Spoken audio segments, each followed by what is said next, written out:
I'm here with Connor Hughes, and Connor, it's the start of the Jets' 3-day mandatory minicamp.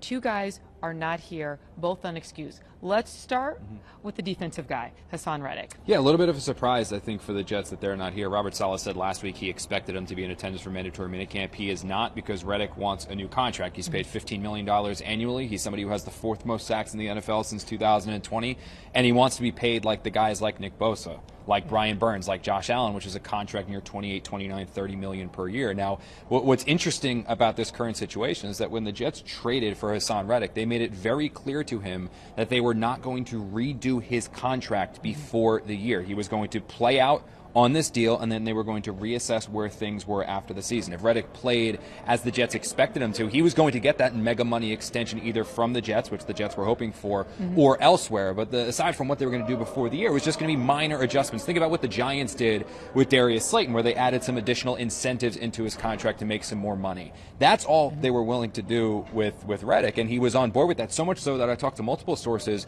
who said he told people within the Jets building, or multiple sources inside the building who talked to Reddick, said that he told them that his plans were to attend the off-season program and minicamp. Well, something changed, obviously, between now and then, because he skipped all of the off-season program, all of OTAs, and now he is a no-show for minicamp. So this is absolutely something worth monitoring moving forward, because the Jets really have no idea when Reddick's going to show up. Robert Saleh does say he expects him to be ready to go for training. This isn't a guy you're worried about shape. Yeah, he's going to show up in shape. Yeah. Let's talk about the other guy who was we're a little surprised with.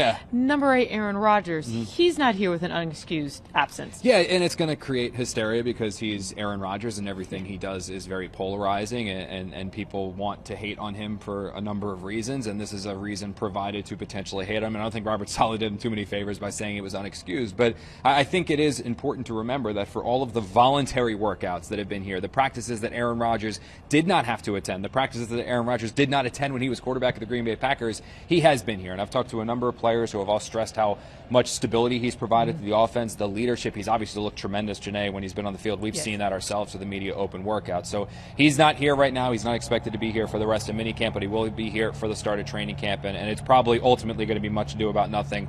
I don't think that, honestly, when all is said and done, Reddick and Rodgers missing these minicamp practices, I don't think it's really going to impact their performance during the season much at all. But them not being here, obviously, it's a headline to talk about on day one. I mean, obviously, Rodgers is his 20th year. Yeah. I can say this, though, you and I. Matching again? Shocking. All right, thanks, Connor.